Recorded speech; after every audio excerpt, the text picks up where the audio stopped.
Meus amores e minhas amoras, bom dia, boa tarde, boa noite. Eu não sei que horas você está assistindo esse vídeo, mas tem que assistir até o final, por favor. Eu vou tentar ser o menos prolixa possível. E hoje a gente vai falar sobre a prática do romantismo. Vocês sabem que eu sou uma pessoa que gosta de praticar. Então vamos para a prática do romantismo. E quando a gente vai falar na prática do romantismo, não é o love, é a leitura e análise das obras e falar sobre as obras que aconteceram no período romântico brasileiro. Lembrando para vocês que o período romântico brasileiro, ele é dividido em três fases, né? Em três gerações. Primeira, segunda e terceira geração. A primeira geração é a geração nacionalista indianista. Segunda geração é a geração ultra-romântica ou mal do século, marcada por aquele pessimismo, aquela coisa chata, né? Que eu não gosto, mas você pode gostar, tá? Tirando o Álvares de Azevedo, o resto não presta. Na minha opinião, né? Totalmente antiética, de professora, totalmente, como é que se diz? Politicamente incorreta, mas é a verdade tá aqui para ser dita, é a minha, né?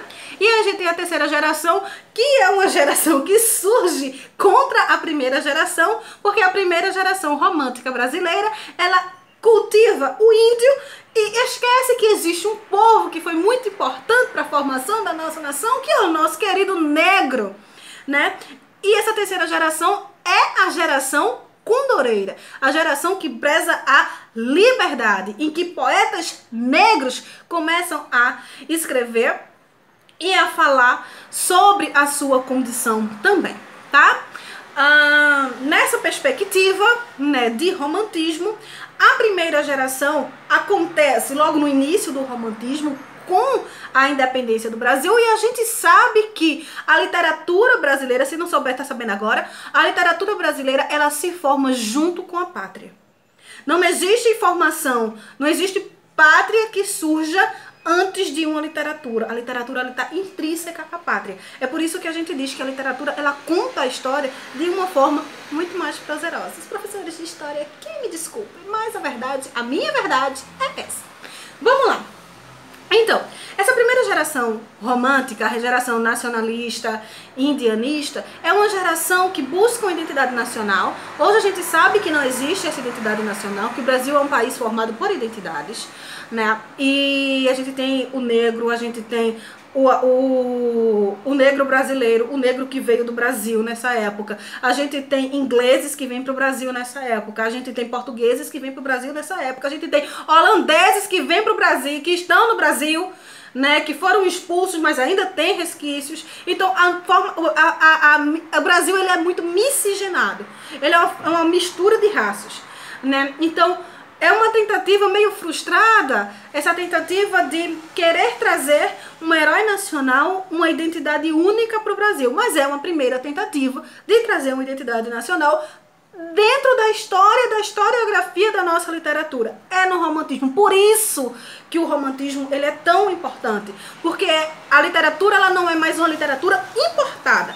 Claro que existem alguns textos, alguns autores que importam ainda, que trazem lá da Europa alguma coisa para ser produzida aqui no Brasil, que se inspiram na Europa para o Brasil. Mas essa primeira geração, ela é uma geração realmente brasileira, que fala sobre temas brasileiros e não temas universais que não se adequam ao Brasil, tá? Ou que pouco se adequam, né? Que aquela coisa importada da vida. Então, dentro dessa perspectiva, na poesia, nós temos o principal representante, que é o Gonçalves Dias, que escreve a canção do exílio e que eu acho maravilhosa, eu acho é antológica, né? Minha terra tem palmeiras, onde canta o sabiá, as aves que aqui gorjeiam, não gorjeiam como lá. Nosso céu tem mais estrelas, nossas várzeas têm mais flores, nossos bosques têm mais vida, nossa vida mais amores. E blá blá blá blá blá blá blá blá blá. Não permita, Deus, que eu morra sem que eu volte para lá, sem que desfrute os primores que não encontro por cá, sem que ainda viste as palmeiras onde canta o sabiá. Então Gonçalves Dias, ele canta essa poesia. Ele canta ao Brasil, ele escreve a canção do exílio quando ele está exilado na Europa. E aí ele enaltece as qualidades brasileiras. A gente pode perceber que tem algum hino, né? Não lembro exatamente. Nossa vida, não tem. É isso aqui, é o hino nacional. que é inspirado na canção do Exílio do Gonçalves Dias. Né? Então é uma poesia muito interessante e muito importante para a história da literatura do nosso país. Né? Então, em questões de tema, em questões de forma, a gente tem mais uma liberdade do verso, mas que vai voltar a ter um rigor mais pra frente lá no simbolismo. Beleza? Mas a gente não vai falar sobre isso agora, tá? E na prosa a gente tem um outro principal representante, que é o José de Alencar, tá? Por que na prosa, Jaqueline? Como é que a gente vem falar de prosa agora, né? E antes não tinha? Não, não tinha. A prosa é um elemento, é um texto literário, um gênero literário que surge no romantismo no mundo inteiro, inclusive no Brasil. Né? Então, é resultado de uma necessidade de distração das moçoilas burguesas letradas que não tinham o que fazer e que eram publicados em folhetins, os autores publicavam em folhetins para chamar a atenção dessas burguesas, tá? Num primeiro momento. E aqui também foi colocado isso no Brasil, foi trazido isso da Europa para o Brasil. O Brasil também passa a publicar romances de folhetim, né? Os textos do José de Alencar também foram romances de folhetim e que depois, com o passar do tempo, foram compilados e se tornaram os romances que a gente conhece hoje. Né, aquele livro bonitinho, arrumadinho. Ler José de Alencar é muito chato. Né? José de Alencar, ele não tem... E aí, a minha colocação mais um pouquinho agitada. Né? O José de Alencar, ele não tem nenhuma representação importante na nossa literatura, desde que não seja... desde que não seja pela historiografia. José de Alencar, ele só é importante... E isso é muita coisa também, né? Mas ele é mais importante pelo que ele produziu naquele momento histórico, e aí ele se perde no tempo. E se não fosse a historiografia literária para resgatá-lo, talvez ele não existisse, né? Do que enquanto forma e conteúdo e labor de palavras. Então é muito mais o conteúdo, é muito mais o momento histórico do José de Alencar que é importante para essa época. Ele escreve Iracema e o Guarani, que são os principais romances dele aqui nessa primeira geração indianista. Lógico que a gente vai ter romances urbanos, romances regionalistas também aqui no romantismo, e que vai se desenvolver muito mais lá na frente quando a gente tiver no modernismo, que eu amo de paixão. Tá? Então, José de Alencar, na apostila de vocês, tá, tem algumas obras, alguns trechos, tá? Mas a gente tem Joaquim Manuel de Macedo também nessa primeira geração, que escreveu A Moreninha, que não tá aqui na apostila de vocês, mas é importante que vocês deem uma lida no resumo, tá? E tem o Manuel Antônio de Almeida também, que escreve Memórias de um Sargento de Milícias, que por sinal é uma obra maravilhosa e que eu recomendo que vocês leiam. Com certeza está disponível na internet, tá? É uma leitura gostosa.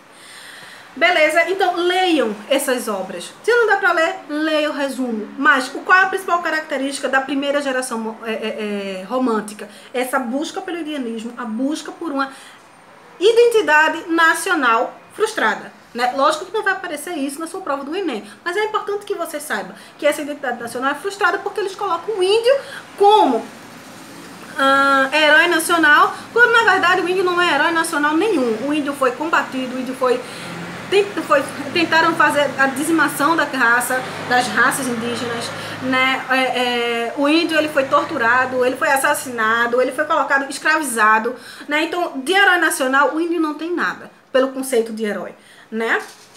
Na verdade, não existem heróis na formação da literatura brasileira, não existem heróis no Brasil, né? Que deva ser considerado herói, tá? Na segunda geração modernista, modernista não, romântica, nós temos o que é caracterizado como o mal do século, né? E é uma geração ultra romântica. É uma geração muito mais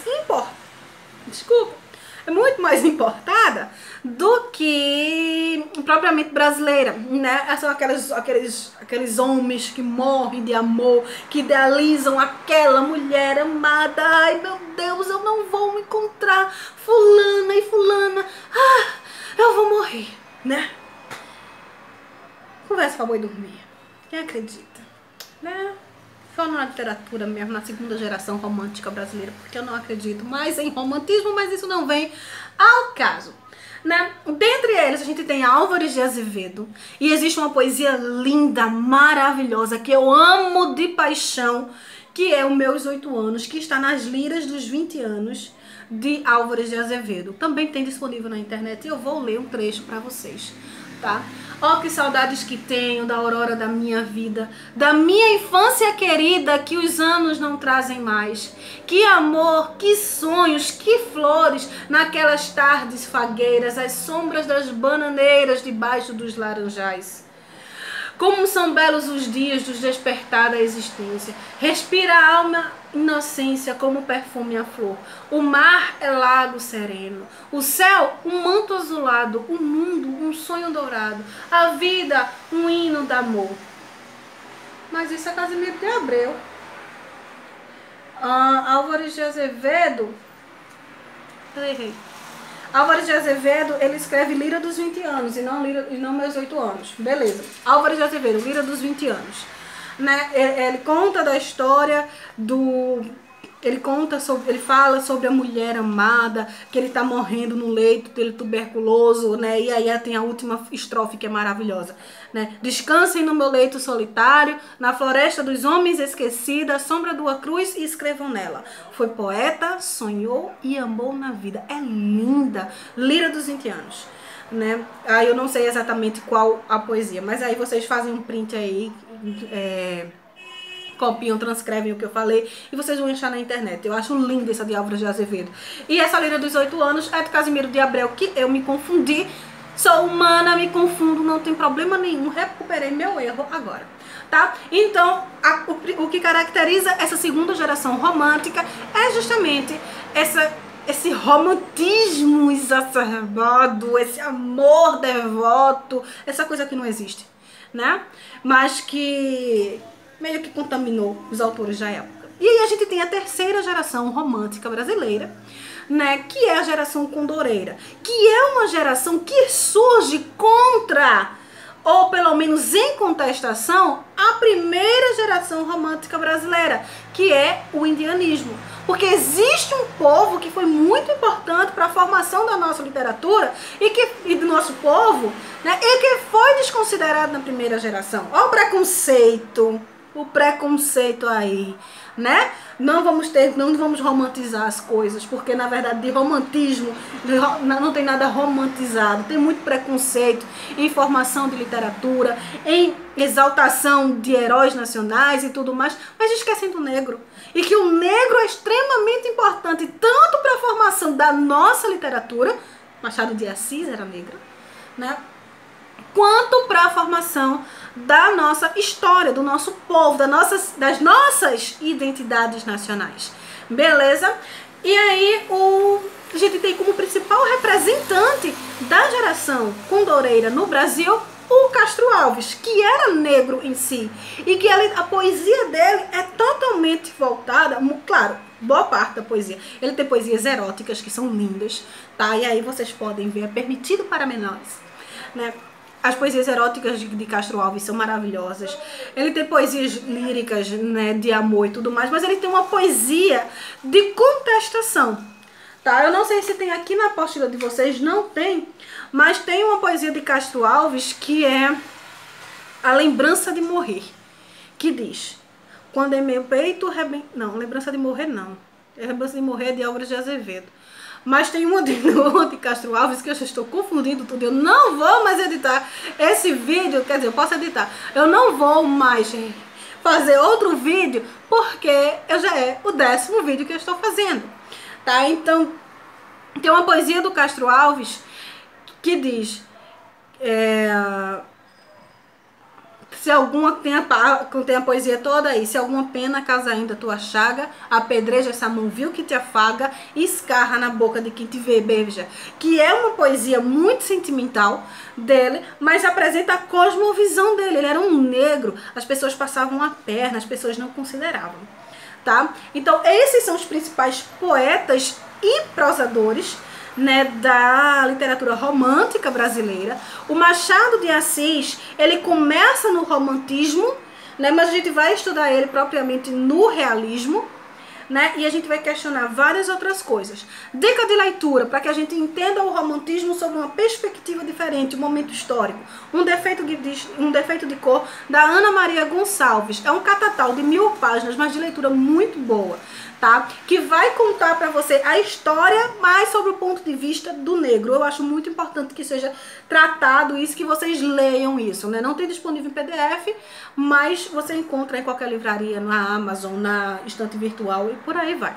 Tá? Foi um prazer enorme estar com vocês no meio das minhas confusões, mas vocês sabem que é sempre assim, que é muita obra, é muito autor e a gente se confunde mesmo e errar era humano. E eu estou aqui feliz da vida porque estou falando com vocês novamente, mas embora, entretanto, todavia, no entanto, não seja pessoalmente para poder dar um abraço em vocês. Então um beijo no coração. Tá? A gente vai se vendo, a gente vai se falando. Todo mundo tem meu WhatsApp. Dúvidas, mandem pra mim. Eu estou aqui pra vocês e por vocês. Um beijo.